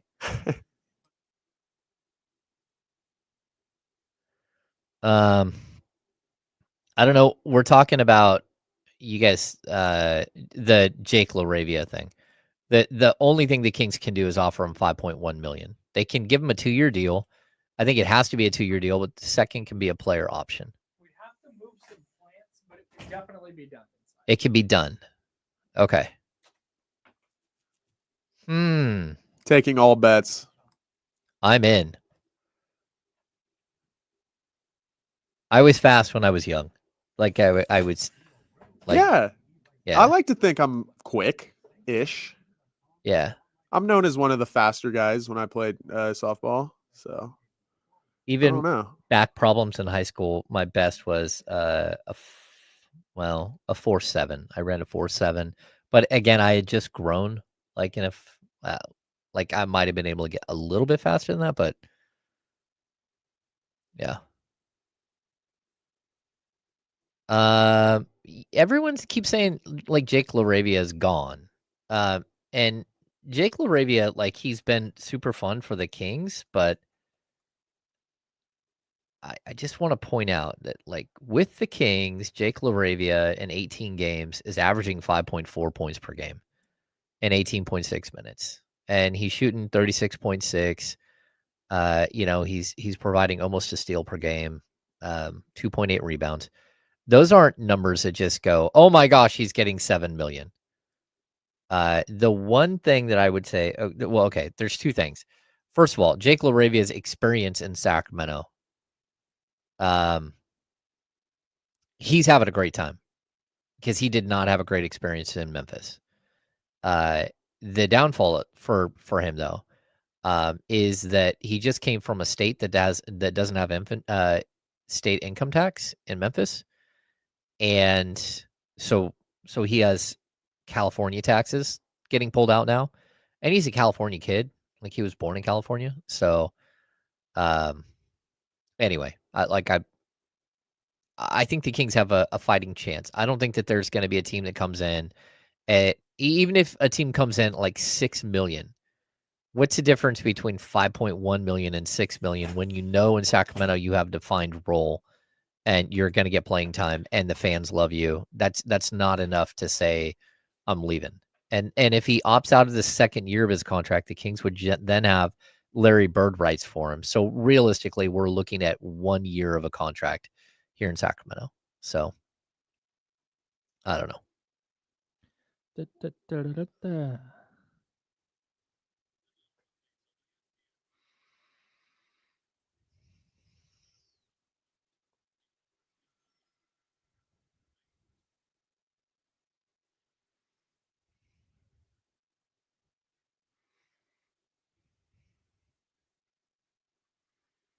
Now, back to the Insiders with James Ham and Kyle Madsen, brought to you by Jiffy Lube on ESPN 1320. James is there. Joe Brazil's here. I'm Kyle. Did you know? We'll get to Kings keys to victory tonight here in a second. Did you know that the MLB regular season began already? No. Two games have been played already. It's just, those aren't real games. The Dodgers and Cubs. Now, this is not taking a shot at the Major League Baseball World Tour thing where they open their season in Japan. Mm-hmm. It's super fun. They played some games some exhibitions against Japanese teams, and then the Cubs and Dodgers played 2 games in Tokyo. Those games are at 3 a.m. Pacific time, I believe they started. 3:30 a.m. Pacific time, which is insane. The Dodgers are 2-0. The Cubs are 0-2. Here's the problem, though. They did a bad job of letting everybody know when this all began. Mm-hmm. And when the regular season actually began. But then they time this where these two teams now have to come back and play some spring training games. And I know this has happened before. I've just not had a radio show to bitch about it before. So here we go. Okay. This is asinine scheduling. What are they doing? This is a really cool opportunity. If you've not watched games in Japan, go peep some highlights from Cubs and Dodgers. Just the atmosphere is incredible. Mm-hmm. It is so much fun. And they bury it under March Madness, the end of the NBA season. What else do we have going on right now? NFL free agency is going on. They have spring training games happening, then exhibition games in Tokyo. And then, oh, hey, by the way, West Coast fans, at 3:30 a.m., the Dodgers and Cubs are going to play a couple of times. Those games are going to count. Then they're going to come home, and then the games aren't going to count for a little bit.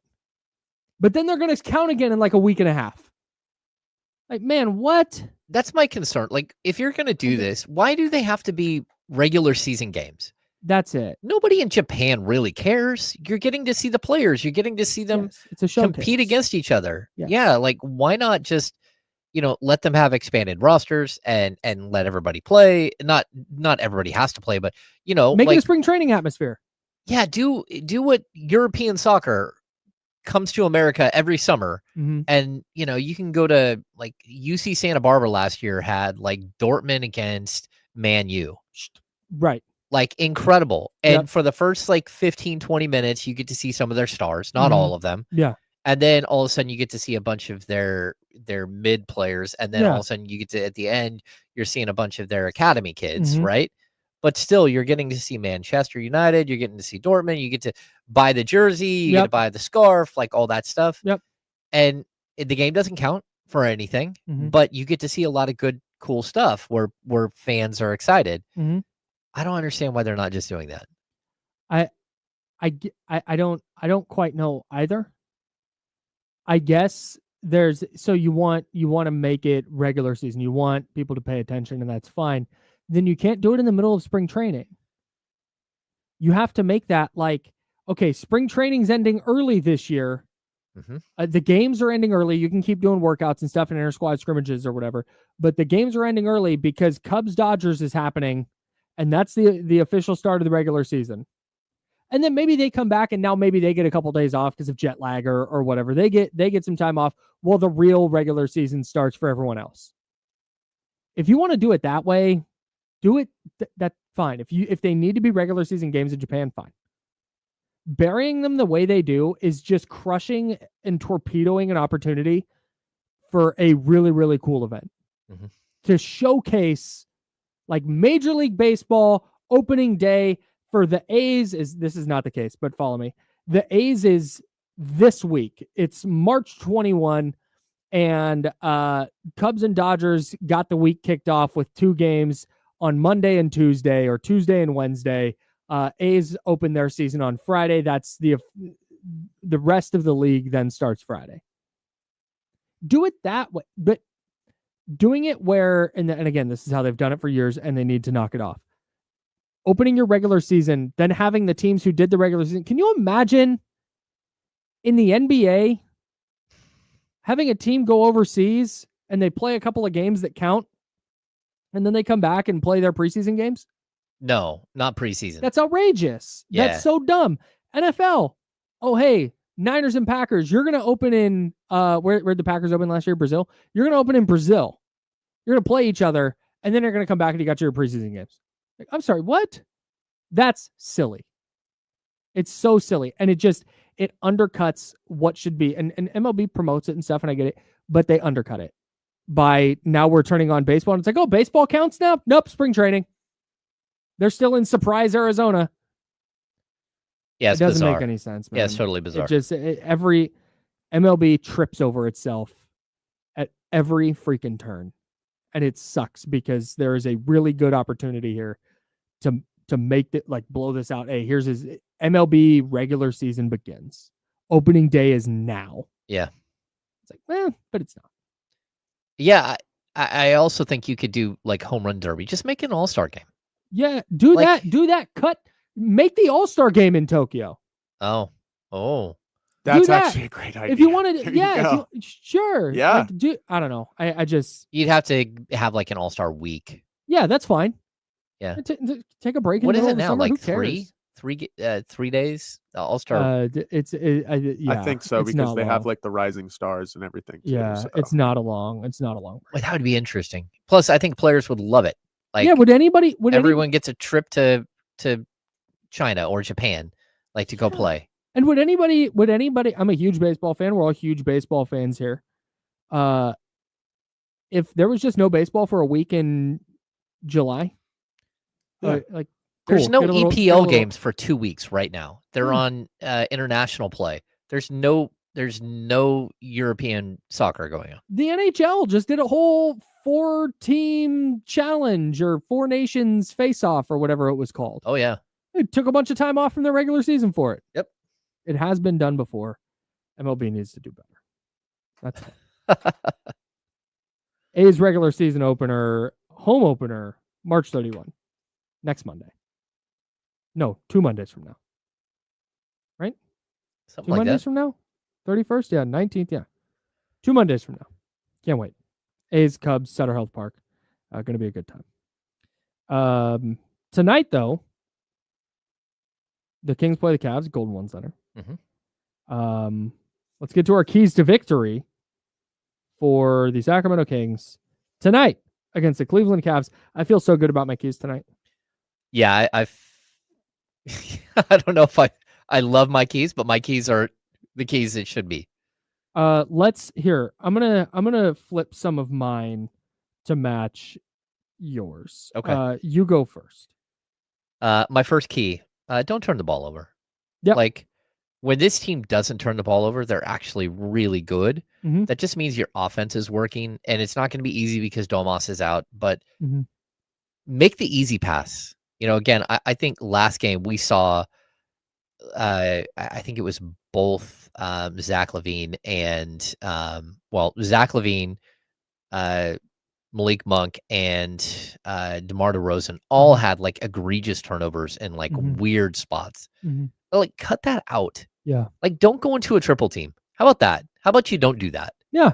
You know, like, don't just run into a triple team with a guy who is the odds-on favorite to win Defensive Player of the Year right now. Just saying. I don't know. Like, Sure. and maybe if you do that, maybe one of your fellow teammates will yell at you on the bench. Maybe that will happen. And I'm here for all of that. I'm here for all of that. So don't do that tonight. Yeah. Make the easy pass. Yeah. Keep it simple, stupid. If you're going to dribble into a triple team, have a plan for it. Yeah. Do it with something in mind. Well, the something in mind should be if there's one of me and three of them, that means there's two of my teammates that are wide open. Yeah, we're playing 4-on-2. We are. So where are the other teammates and how can I find them and how can I get a better shot? The other thing, and we always joke about turnovers as a key because like that could be every game. But with this in particular, you mentioned the Kings, and when they don't turn the ball over, they're just better offensively. I think there's a distinction here because any offense is going to be better when you don't turn the ball over. Yeah. But the Kings their margin for error is very small. And when you start getting up 17, 18, 19 turnovers, we just talked about this earlier. They don't have like another pitch they can throw where they're going, hey, we're turning the ball over right now, but we're going to turn the faucet off on defense. And maybe we turn it over 3 possessions in a row, but you know what? They're going to score 2 points in those possessions. Oh, yeah. There's a real chance that turns into a 10-0 run if the Kings turn it over on 3 straight possessions. So I think against this Cavs team in particular, where they are just so effective offensively, turnovers are imperative tonight. So even if we go back to Monday's game, right? Yeah. We go back to Monday's game where the Kings, they ended up with a couple, let me think. Let's see, turnovers on the night. They forced 17. They ended up with 12 turnovers, right? Mm-hmm. And again, some of those turnovers came in like very bad spots. Sure. But they had 11 steals for the game.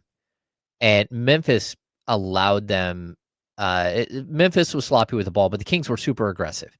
9 of those steals came in the first half. So the rest of the game, you know, we think, in that game, the Kings were super aggressive defensively. They're like, they figured it out, right? Mm-hmm. You get to the second half and Desmond Bane just busted them up. He was really good in the third quarter. Yeah, they did not figure out how to stop one player. So we've seen this team go into like the defensive scheme where they're only concentrating on one player, right? Mm-hmm. And to be honest with you, they probably should have done it in that game. Like Desmond Bane was spectacular, but for me, it's that the second half, the Kings gave up 30 points to Desmond Bane. He shot 10 of 16, 5 of 5 from 3, got to the free throw line for 5, but they didn't force the same amount of turnovers. Memphis figured it out in the second half. They had 17 total turnovers, 5 in the second half. The Kings stopped being aggressive defensively in the second half. They can't have that. They have to be aggressive, especially with Domas out. They have to be super hyper aggressive like the entire game. Yeah, they need to be a good defensive team, not, hey, there's a flash of defense here and there. Yeah, I'm right there. Number 1 for me. I don't think did I give you a ding last time? No, you didn't. It's okay. Bad. All right, number 1 for me. You need the bench guys to do it again. Oh, yeah. You've had a really good production from your bench with Keon Ellis and Jake LaRavia. Trey Lyles has had his moments. You've gotten good Devin Carter minutes recently, particularly the other night against Memphis. You need that again. The Cavs are super deep. And if you go out and you try and go, our starting 5 with no Domas is going to go out there and carry us, I don't think that's going to work out. You need your bench guys to be good, not only offensively, but to be defensive pests. The way they have been, creating extra possessions, just doing all those little things, and then also tacking on some scoring. Yeah.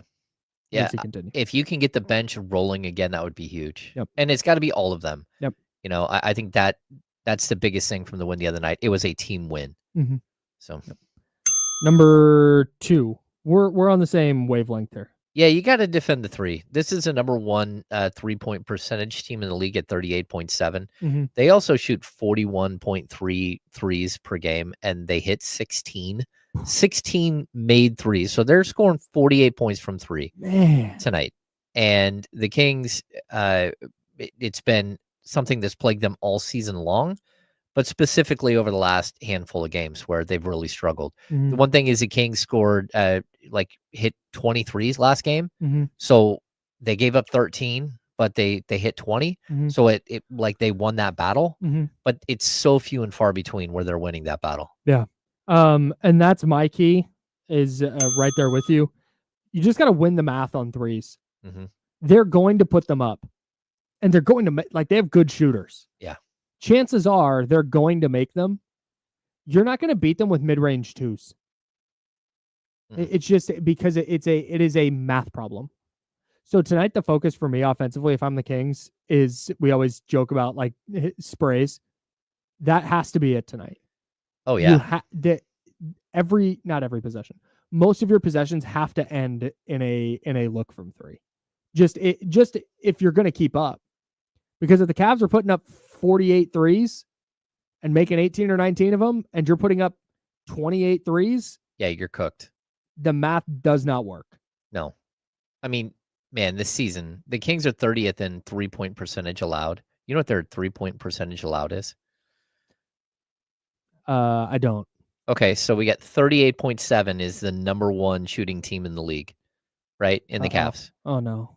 The Kings are allowing 38.3% from three on the season. So every team is like the number 2 shooting 3-point team in the league. Yes. Yeah. Like they're very Yikes. close to the number one Yikes. 3-point. Yeah. So not good. Although we did have that issue early in the season where they're giving up 15 makes and they're only hitting 10, right? So they Mhm. had like a 15-point deficit from Like the start. every night. They're down to a 2-3 make deficit. So 6 points. That's good. Yeah, you can at least survive that, Mhm. which, sometimes they do, sometimes they don't. But yeah, they got to figure it out. The Cavs 3-point are too thing good. is- I don't think you can survive it tonight. No, the Cavs, and they come in waves. Like Yep. every dude who comes in the game It's hits ridiculous. threes, It's except for ridiculous. Jared Allen. He just hangs out. Oh, he's like, I'm I not hope- shooting that. Did we talk about the Jared Allen defensive 3-second thing on the radio? Yeah. Yeah. Oh, no. Did we talk about that at a break? Oh, I'm not sure. Yesterday we Anyways, talked about it a little bit. Anyways, if you've not seen it, root for Jared Allen to get a defensive 3 seconds tonight, because he does a primal yell and a Yeah. celebration with a fist pump that you can hear throughout the stadium. That's amazing. It's incredible. It's such a good bit. I like it so much. Number 3, we're on the same wavelength again. Go ahead. Yeah, be the team with fresh legs. Yeah, mine is pace. Yeah. Same deal. And the Cavs play with a lot of pace, but they are deadly in the half court. Mhm. When you start letting their defense get set, you start letting their offense get set. I think you just got to muck it up. Yeah, I agree. For me, this is a tired team. They had a big game last night. They've lost 2 in a row. You've got an opportunity here. Be the team that looks fresh. Yeah. Again, it doesn't matter if Domas is playing or not. You just got to go play. Yep. Yeah. I'm right there. And along those lines, that's where, like we've talked about Trey Lyles and inconsistency this year. Mm-hmm. He's going to get some burn at the 5. And you get a good version of Trey Lyles. Yeah, he's got to be big. Yeah. Can't wait. The Cavs are fun.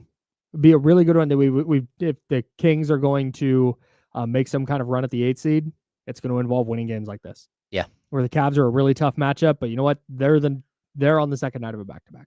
Well, and you need to, if you can beat them up quick, Mm-hmm. you're on the first night of a back-to-back. You got a game tomorrow against the Bulls. Man. You got to figure this thing out right now. Yeah, no doubt. All right. He's James Ham. I'm Kyle Madsen. Joe Brazil on the 1s and 2s. We got the handoff. One of Dealer or KC. I think it's a KC day. Is coming in. I'm saving my Giannis question for the handoff. Oh, sweet. I have a Giannis thing that I would like to debate with everybody right here on ESPN 1320, sponsored by Jiffy Lube, Sacramento Sports Center.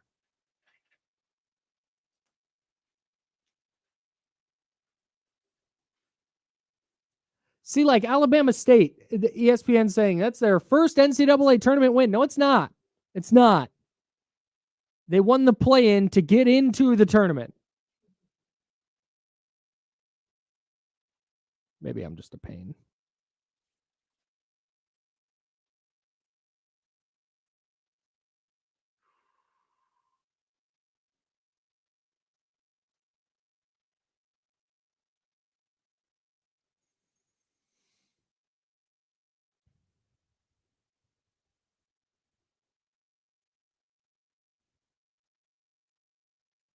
Man.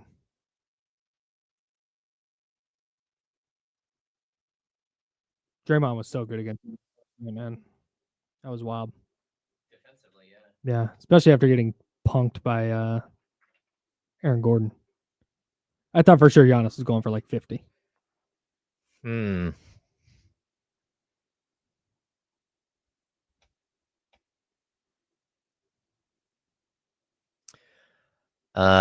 Rust Dog, I'll answer. I just don't like Steve Kerr is coached really well this season.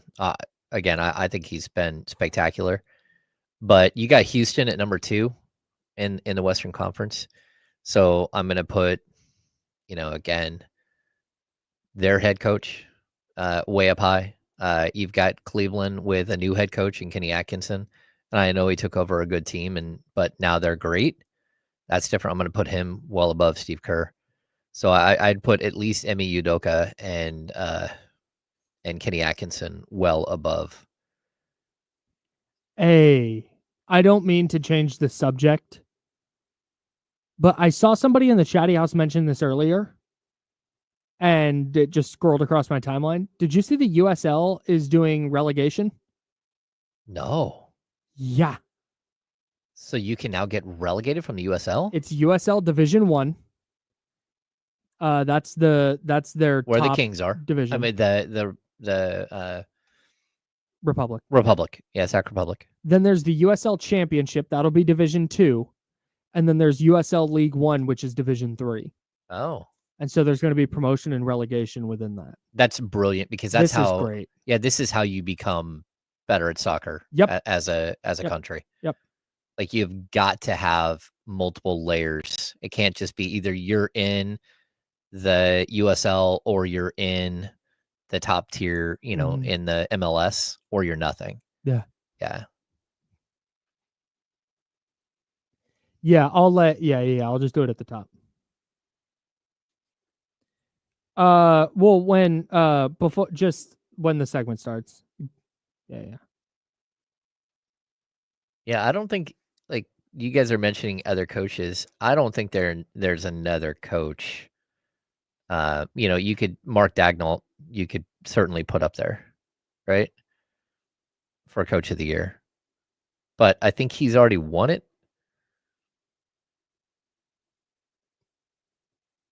Let me see. Didn't he win it last year? He was a 23-24 NBA coach of the year. But he's had a team that's been building towards this. Again, they won 57 games last year.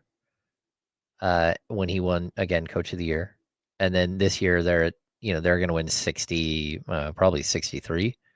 60. Ooh, they might get 65. Whew. And they have an 824 win percentage.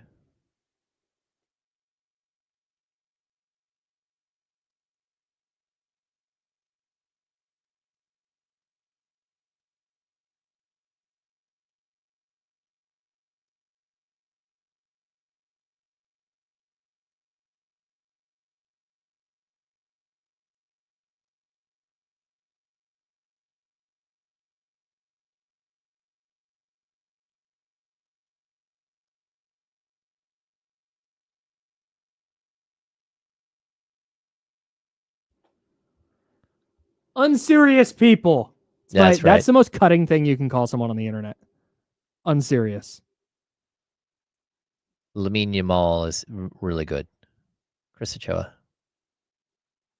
He's fun.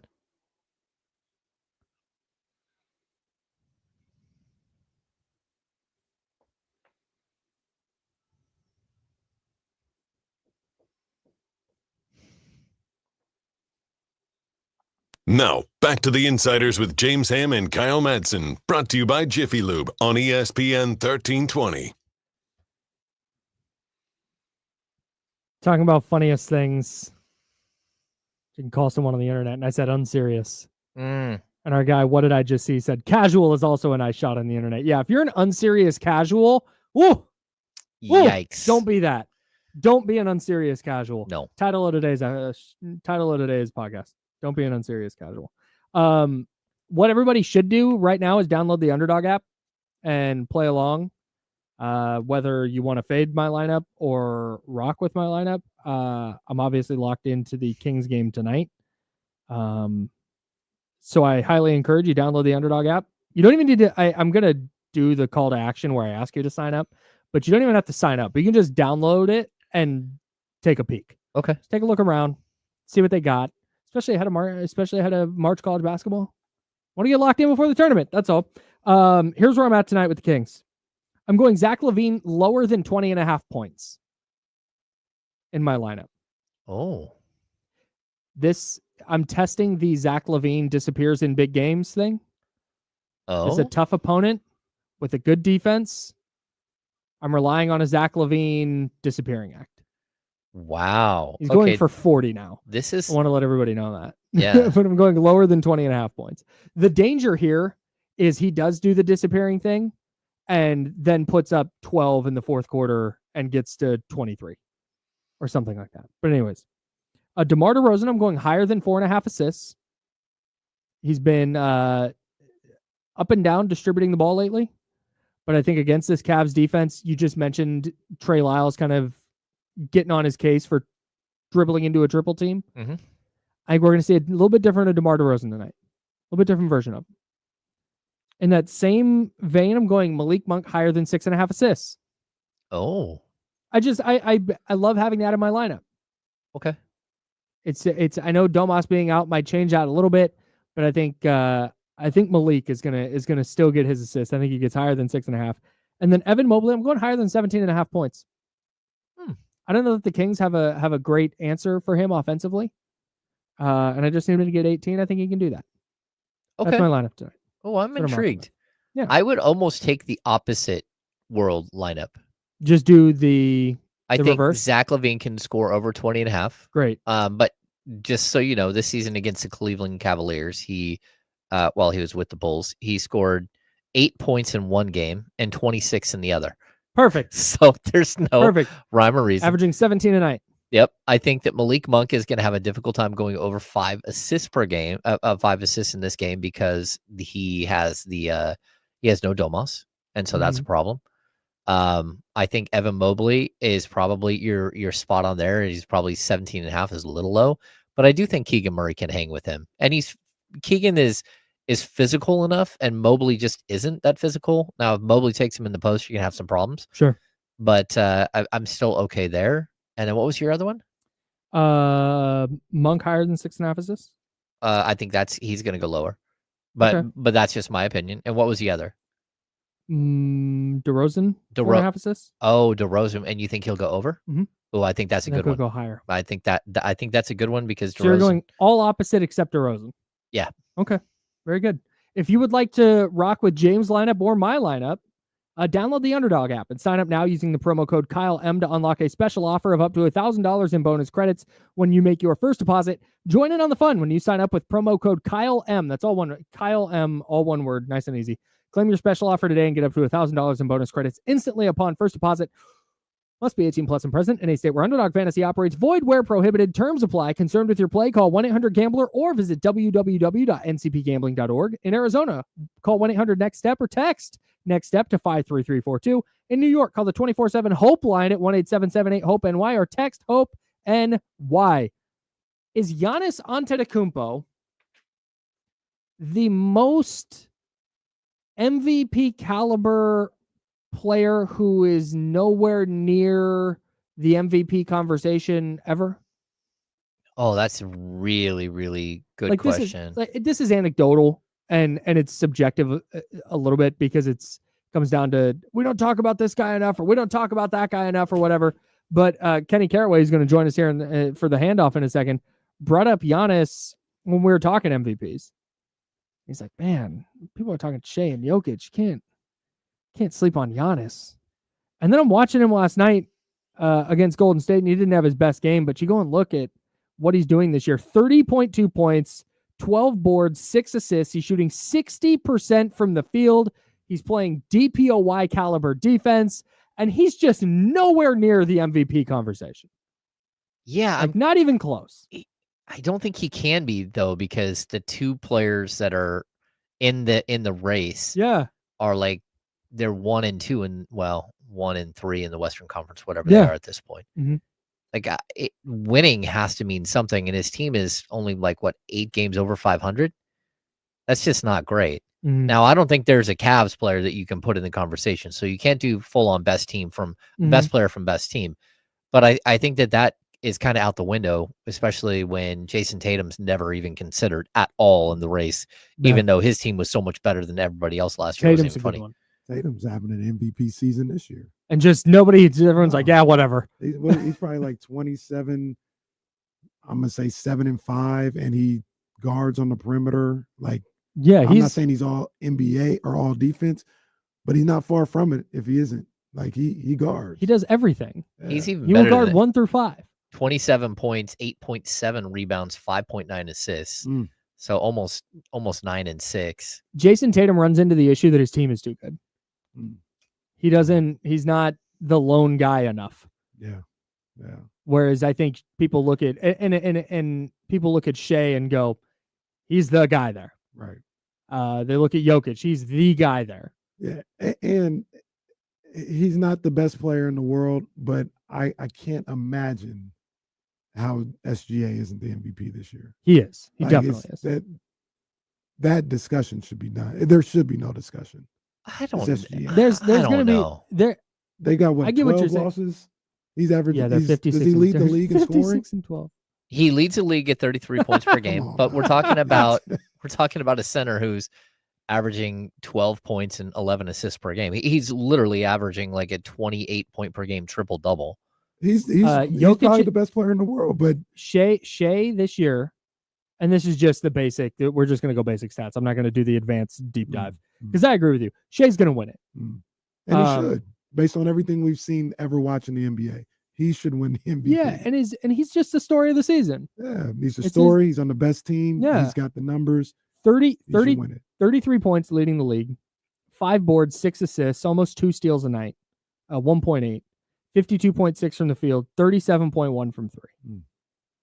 Jokic, though, 29.1 points, 12.8 boards, 10.3 assists, 1.8 steals, same number, 57.5% from the field, 41.3% from 3. Woo.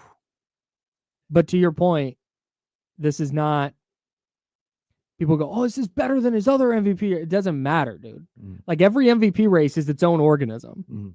It's the reason that Russ won the year. First, he averaged the triple double, right? But we've seen guys have triple doubles since and not win it. Russ, namely. But he was the story of that year because KD left and the Thunder stayed in the playoffs because Russ was single-handedly dragging them along. And so he gets the MVP that year. I think that's what's happening with Shea. He should get everything we've ever learned about the NBA. Yep. He's the MVP. I agree. That doesn't mean he's the best player in the world. No doubt. That doesn't mean he's better than Jokic or Giannis or these other guys, but he checks all the boxes. He's got the numbers. His team wins. They win more than anybody, and he's the MVP. And Jokic is amazing. Probably the best player in the world. Y'all can't talk to me about defense no more. Because all three of those guys we named much better defenders than Jokic. He's got all the offensive numbers. Well, if you want to, but if you're talking MVPs, when has defense ever factored into that? Never. But I'm just saying, like those three guys have comparable stats. Like we can get into the minutia of the numbers and be like, Jokic is so much better here and there, but they're all on the same level and they're two-way players. Jokic is not. Sure. Yeah. Well, the advanced statistics disagree. I mean, again, defensive box plus minus. What? Jokic has led the NBA in the last 3 seasons. Like defensive win shares, like 4.5, 3.8, 5.1. This year he's at 3.3. Can I just keep it a stack with defense real quick? Yeah. I think it's hard to quantify defense. It is. It's very, very difficult. When I watch the Nuggets play basketball, I have never once been like, wow, what a defensive possession by Nikola Jokic. Not a once. Yeah. He's not, but they're so much better when he's on the court than when he's not. Because Like he's the best offensive player in the league, probably. Yeah, I think, Well, he's either way. amazing. I don't want to make it like, oh, you don't play defense. No, you He's think whack. Nikola Jokic stinks. Well, That's fine. all right. You read right through it. You read right through it. But nah, like it's, that's not his strong suit. Yeah. That's not, and those other guys do play defense at a high level. Yeah. I think it's I don't crazy. think that's ever factored into an MVP vote. No, you're right. For Jokic right now leads career-wise in PER. He's the all-time leader in career PER. Win shares per 48, offensive box plus minus, What? and box plus minus. I'm just saying. What'd you say? Offensive box jumps? I don't know what. I love that bit where anytime anyone uses an analytic, Kenny just goes, "What?" I don't know what you're saying. Offensive box jumps from 48. I don't know about that. I don't know. I don't know. Maybe it's offensive box jumps. We had a really interesting discussion with a big group of reporters, and Amick was the only one with a vote, and he's like, you want to penalize Jokic for not winning an MVP. They didn't want to give him a third MVP because he hadn't won a title yet. Then he won the title the year he didn't get the MVP, and then won the MVP the next year again. Like, Shea hasn't won anything yet. It would be egregious if SGA didn't win the MVP. He's winning the MVP. Like, it would be a crime.